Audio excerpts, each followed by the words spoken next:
So it's out with the old and in with the new. So my old outdated pump that was in my aquarium for the last about 10 years was starting to get a little bit weak. And so this company ended up sending me their new Wavemaker pump. And this one is in the gray. And I've been using it now for about a week. And I want to go through all of its features in case this is something that you're interested in. So the old one that I used to have had a suction cup backing, which would always fall off and was always a pain. So I was super happy to see that this one had this like rubber backing that was magnetic, and it just clicks on there and it's super easy to adjust up, down, left, right, whatever. I really like that.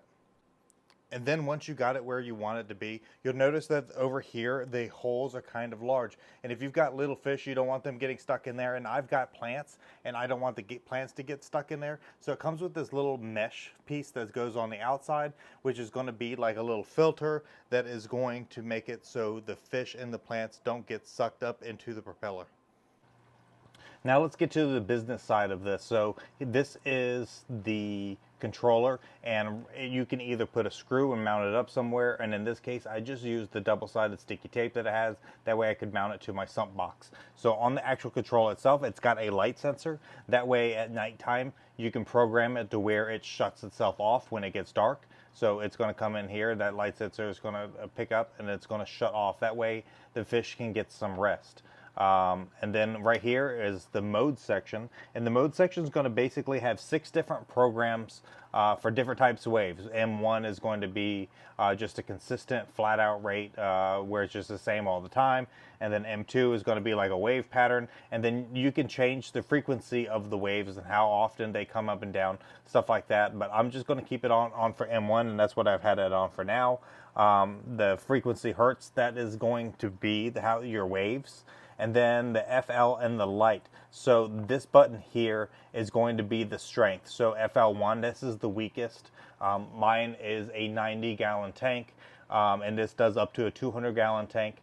And this is kind of, I don't like it being too strong for my fish, but if you needed it super strong, it goes up to 20 and then back down to 1. 1 is the lowest. Right now, I've got it set at 1, and you can kind of see the plants kind of swaying in there, so it is definitely moving stuff around a little bit, but it's not super, super crazy, and I kind of like it, and I like the natural feel that it gives. And then we've got the Wi-Fi and feed. So right now I've got it on N, which is going to be the solo mode because I've only got 1 unit. But if you have a bigger tank and you have a couple of these, you can actually pair them together and they can work together.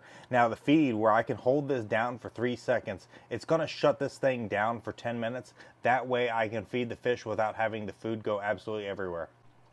As for the connections, you're going to have 2. You're going to have one that goes up to the unit itself, and this is going to be the power cord. Now, the one unit that goes up to itself, you can see where it starts coming up here, and it even comes with a little suction cup where you can kind of do some cord management. Most people most likely put it on the back, but I painted the back of my tank so it doesn't stick to that because it's on this kind of rougher paint.